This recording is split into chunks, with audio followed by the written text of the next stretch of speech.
क्या आप जानते हो एक चलती ट्रेन में करोड़ों रुपए की चोरी हो सकती है, वो भी एक फिल्मी स्टाइल में। लेकिन ये बात फॉरेन की नहीं बल्कि इंडिया की ही है। बात है 8 अगस्त 2016 की। रात के करीब 9 बजे 11,064 सेलम चेन्नई एगमोर एक्सप्रेस डेली की तरह तमिलनाडु के सेलम से चेन्नई एगमोर के लिए चलती है। एक नॉर्मल डे की तरह सारी मूवमेंट हो रही थी। लोग एक जगह से दूसरी जगह जाने के लिए ट्रेन में सवार हो रहे थे। टीटी लोगों की टिकटें चेक कर रहा था। वैसे तो सेलम चेन्नई एगमोर एक्सप्रेस एक नॉर्मल पैसेंजर ट्रेन है जो सेलम से एगमोर के लिए चलती है, लेकिन आज इस ट्रेन में 2 एक्स्ट्रा पार्सल कोच जोड़े गए थे जिसमें 226 लकड़ी के बॉक्स रखे थे, जिसमें 100, 500, 1000 के गंदे फटे नोट होते हैं जिसकी कीमत 342 करोड़ थी, जो कि आरबीआई में चेंज होने के लिए जा रहे थे। क्योंकि इन नोटों की हालत कैसी होती है ये तो आप लोगों को सभी को पता है। इन नोटों को डिस्ट्रॉय करके सेम अमाउंट के नए नोट छापे जाने थे। इन 342 करोड़ को 2 पार्सल डब्बों में सील बंद करके पैक कर दिया और साथ ही वाले कोच में 18 पुलिसकर्मी बैठा दिए और कुछ ही देर में ट्रेन चल पड़ती है। सारी नॉर्मल मूवमेंट हो रही थी। कोई खिड़की से बाहर देख रहा था और कोई खाना खा रहा था, कोई मोबाइल चला रहा था और कोई सोने की तैयारी में था। लेकिन इन सभी के बीच 5 लोग ऐसे थे जो इस चोरी को अंजाम देने वाले थे। जैसे ही ट्रेन शहर छोड़ के गांव वाले इलाके में घुसती है, वहीं ये 5 चोर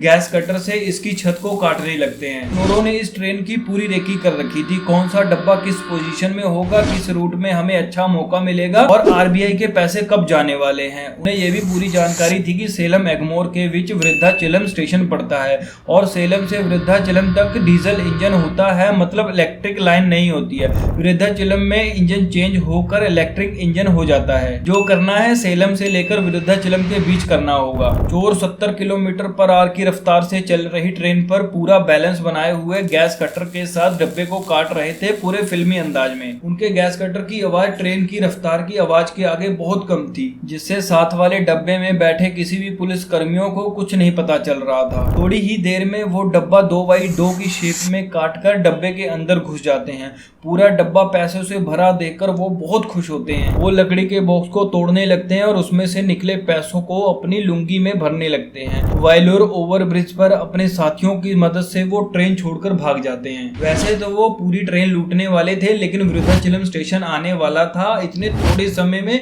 पूरी ट्रेन को साफ करना मुश्किल ही नहीं, इम्पॉसिबल था। इसके बाद लगभग 11 बजे ट्रेन वृद्धाचलम स्टेशन पहुंचती है और इंजन चेंज होता है करीब 1 घंटे में, लेकिन फिर भी किसी को कुछ पता नहीं चला और ट्रेन सुबह 4 बजे अपने फाइनल डेस्टिनेशन चेन्नई एगमोर में पहुंच जाती है और धीरे धीरे सारी ट्रेन खाली हो जाती है। लेकिन पुलिस वाले उन 2 डिब्बों की सुरक्षा में उसके आगे आकर तैनात हो जाते हैं और कुछ ही देर में आरबीआई के कुछ ऑफिसर्स अपने पैसे लेने आ जाते हैं। जैसे ही डब्बे का सील तोड़कर अंदर जाते हैं तो पहला डिब्बा तो बिल्कुल सही सलामत होता है जैसे वो छोड़ गए थे, लेकिन जैसे ही वो दूसरे डिब्बे में जाते हैं वो देखते हैं कि कुछ लकड़ी के बॉक्सेस टूटे पड़े हैं और उसमें से पैसा भी गायब है। फिर एक पुलिसकर्मी डिब्बे की छत की ओर देखता है जहां से वो अंदर घुसे थे और जिससे उन्हें पूरा कंफर्म हो गया था कि डब्बे में चोरी हुई है। फिर जो बचे बॉक्स थे उन्हें आरबीआई ले जाया जाता है। उन नोटों की गिनती चालू हो जाती है जिससे उन्हें पता चलता है कि इसमें से 5 करोड़ 78 लाख रुपए मिसिंग है। तुरंत ही लोकल पुलिस, जीआरपी और आरपीएफ इन्वेस्टिगेशन में लग जाती है और पूरी ट्रेन को सील कर दिया जाता है। पूरी इन्वेस्टिगेशन टीम इन्वेस्टिगेशन में लग जाती है। ट्रेन, बॉक्स के ढक्कन,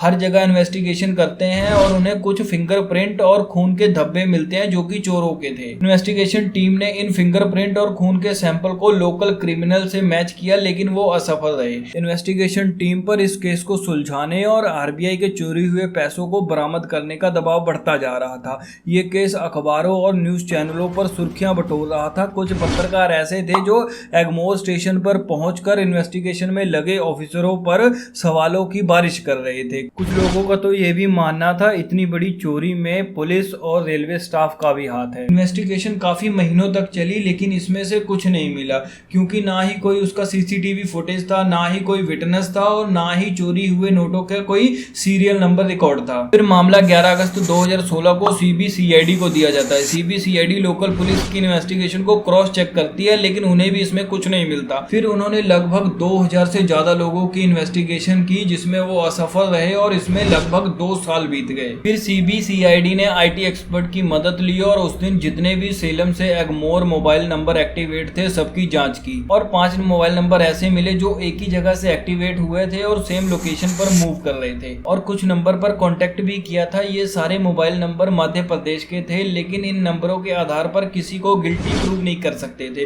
क्योंकि बहुत सारे लोग एक जगह से दूसरी जगह ग्रुप में ट्रैवल करते हैं। इन्वेस्टिगेशन अभी भी इनकम्प्लीट थी। इसे सॉल्व करने के लिए CBCID ने नासा से हेल्प ली और इसमें कुछ क्लियर नहीं था, लेकिन ट्रेन की छत पर कुछ ह्यूमन बॉडीज जैसे फुटेज जरूर मिली थी और ये फुटेज सिर्फ वृद्धाचलम तक ही दिखाई दे रही थी, जिससे ये तो कंफर्म हो गया था कि चोरी वृद्धाचलम से पहले ही हुई है। मोबाइल डाटा और सैटेलाइट फुटेज से ये तो कंफर्म हो गया था कि इस चोरी में 11 लोग शामिल हैं और ये सब के सब मध्य प्रदेश के रहने वाले हैं। CBCID मध्य प्रदेश की पुलिस से मिलकर लगभग 2 साल बाद 12 अक्टूबर 2018 को दिनेश पारदी और रोहन पारदी को चेन्नई से अरेस्ट कर लिया।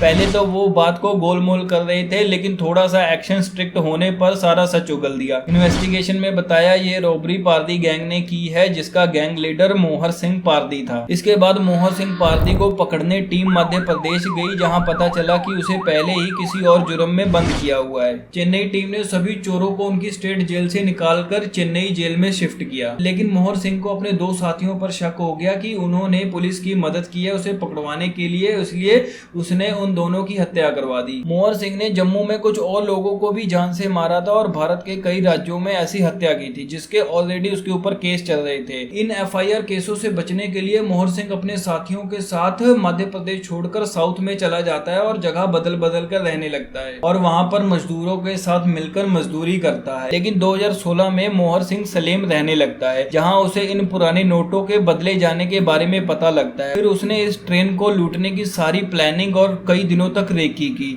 और 8 अगस्त 2016 को अपने साथियों के साथ मिलकर इस ट्रेन को लूटने का अंजाम किया और 5 करोड़ 78 लाख लूट के फरार हो गया। लेकिन बेचारों की किस्मत इतनी खराब थी कि उन्होंने इन पैसों से कुछ प्रॉपर्टी और थोड़ा बहुत सामान ही लिया था।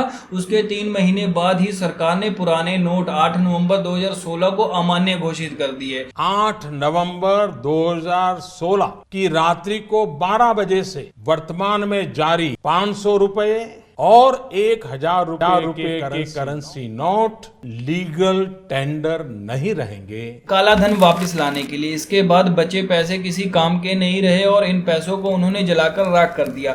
वापस मध्य प्रदेश चला गया, लेकिन किसी और केसेस में पकड़ा गया और जेल हो गई। फिर उसी मध्य प्रदेश की जेल से चेन्नई इन्वेस्टिगेशन टीम चेन्नई ले आई, लेकिन इस केस को क्लोज करने में लगभग 730 दिन लग गए। लेकिन उसके बाद हैरान करने वाली बात यह है कि 2021 में मोहन सिंह पारदी को एविडेंस की कमी होने के कारण इसे बाइज्जत रिहा कर दिया, लेकिन बाहर आकर भी उसने अपने क्राइम कम नहीं किए। आज उसके ऊपर 50 से ज्यादा FIR केसेस दर्ज हैं और वो खुलेआम घूम रहा है। तो दोस्तों ये थी 2016 की बिगेस्ट इंडियन ट्रेन रॉबरी। अगर आपको ये वीडियो अच्छी लगी तो वीडियो को लाइक और चैनल को सब्सक्राइब जरूर करके जाना।